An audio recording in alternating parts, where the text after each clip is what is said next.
What's going on, everybody? It's your boy Kryptonian saying here, bringing you guys another Chainsaw Man chapter review. And now that chapter 102 is done in the books, we got a lot to talk about. Obviously, we have to talk about Asa Mitaka's backstory being shown, as well as the strong writing for her character and how we could see conflict being set up between her and the drama that will play out with the War Devil over time. But this chapter's main highlight for the existing element wasn't any of that. It wasn't the fact that we had to wait longer than normal to get our fix of Chainsaw Man greatness when Fujimoto showed up with 50 pages of raw heroin to serve up to the fandom, where the artwork and paneling was so good that we got a fix like a junkie tying up their arm and a lighter under the spoon so they could chase that high when they stick the needle into the arm. It wasn't anything like that. However, it's the fact that our boy Denji showed back up and the whole fandom got drove into cheering like a bunch of maniacs. Like, let's be real here for a second. The fact that Denji shows back up and causes the deaths of a bunch of innocent people while he saves a cat and kills the Bat Devil at the same time is just downright hilarious, and it shows just how much of an impact he's made on us as readers. But also, it kind of shows that all those questions that people asked before, where was Denji? Everything got paid off. And what also makes this work is that because he didn't have to be on the page for a long time for us to be excited about him, it shows that his character works. We've gone through his journey and we're seeing him from a distance from the perspective of the new anti-heroine of the story, Asa Mitaka.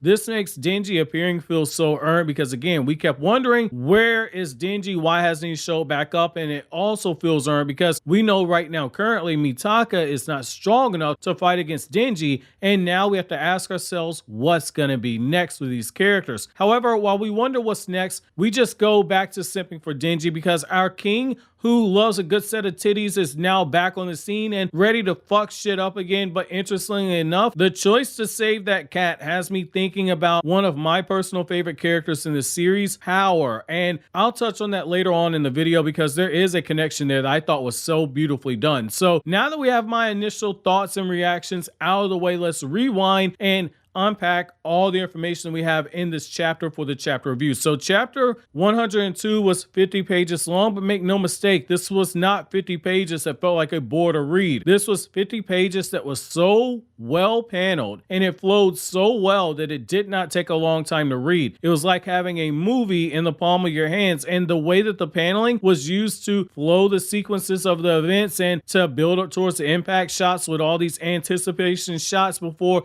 you get to the huge impact shot, like when Denji eventually appears and destroys the Bat Devil, and when you had the Bat Devil opening and then closing its mouth while it's chasing Mitaka. Those are all just a work of a paneling, beautiful masterpiece right there. Absolutely love what we got in those moments. There are a few others as well, but those definitely stand out. However, this chapter was more than just the hype moment of Denji returning and the beautiful paneling. Don't get it twisted, because it continued to push the story forward with new nuggets of information about our anti-heroine Asa Mitaka, and that info is going to be huge going forward. So Yoru, the War Devil, has a moment where in the chapter she all but confirms to us as the audience that Mitaka can actually use her powers at will should she choose to do so. And I think that this is done purely because of the purpose of survival, because they were in danger of being eaten by the Bat Devil, and Yoru was thinking of a way to stay alive, not so much about maintaining her leverage over Asa Mitaka, which that makes a lot of sense. She's inside her body. She's got half her brain. Any ground that she loses in this battle with Mitaka, it can just be made back up later whenever she changes places with Mitaka again, at least in theory. So the way that Yoru confirms this, in my opinion, is the fact that she basically tells her that, hey, you can use my power. Quit playing around. That girl, she's not your friend right now. She's someone that we can turn into a weapon. Go ahead and kill her. Make her into a weapon right now. The difference with this is you need to do this for survival. There's nobody around. You're not going to feel bad like you did with Bucky. The only reason why you felt bad about killing Bucky is because people were watching you. Well, guess what, sweetheart? Nobody's watching right now. Go ahead and kill this bitch so we can stay alive. She didn't say, hey, I need you to switch me and let's do this. She specifically told Mitaka to hurry up and kill her, which I think that opens up the door for her to use this power without having to give up control to Yoru, which is going to have big time ramifications later on, which I definitely think will be the case, because in the same chapter where Denji saved her life, we get the backstory on how her mother was killed and how Mitaka felt responsible for her mother's death. That in of itself is brilliant because it's another connection to Denji in part 1 of Chainsaw Man, which leads to more credence to the belief that eventually Mitaka is going to have to find a way to try and break free of Yoru, the war devil, and here's why. So in the chapter, we learned that Mitaka and her mother were running for their lives, and Mitaka stopped to save a cat, which in turn results in the death of her mother. In part 1 of Chainsaw Man, we have the whole angle where you have Power and Meowie, where we saw the lengths that Power was willing to go through in order to save Meowie, and we all remember how that turned out for the Bat Devil in part 1 of Chainsaw Man. Now, in this chapter, Denji, in the process of having saved Mitaka's life, Denji in this chapter ends up saving the life of the cat, which in turn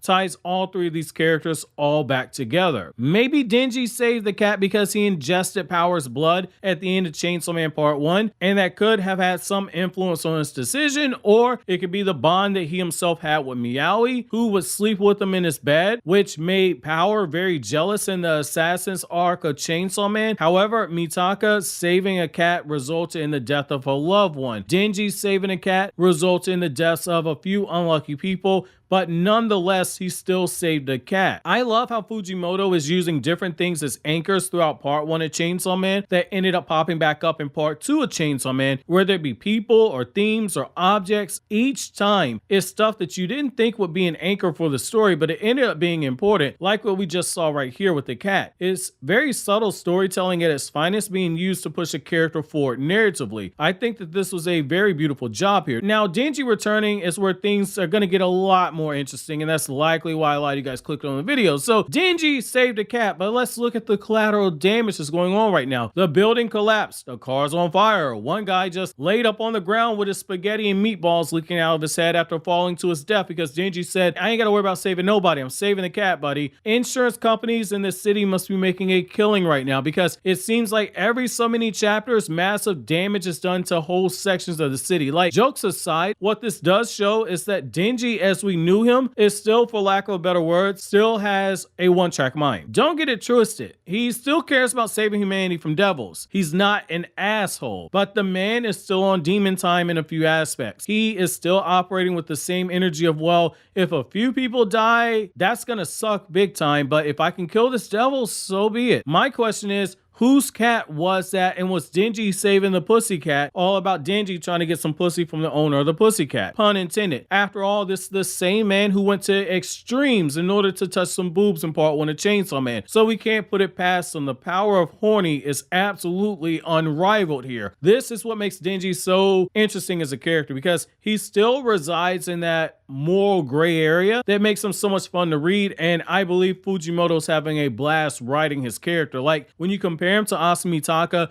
we see that she has a tragic situation and it's easier to call it black and white, though there are some shades of gray right here. However, Denji is just a walking gray zone as a character, especially when you start comparing him to his other peers in Shonen Jump, whether that be V-Jump magazine like Son Goku and Boruto, or whether that be Weekly Shonen Jump like Deku and Asta and Tanjiro. Denji's just a character who stands out because he lives in that gray zone way more than those other characters. Like, in a lot of ways, he reminds me of Yusuke Urameshi from Yu Yu Hakusho, where you know Yusuke is just an asshole at times, but he's a lovable asshole. Denji gives off the same vibes, but a little better, because you know what to expect from him, but at the same time, you kind of don't know what to expect from him. He's like the guy in the meme who has the 2 button choices on which button he needs to press, and he's wiping his forehead. Only Denji, more often than not, is doing so with a smile on his face, and he's more so gonna be leaning towards chaos for the option that he picks. This makes that moment when Denji and Mitaka finally meet in the future,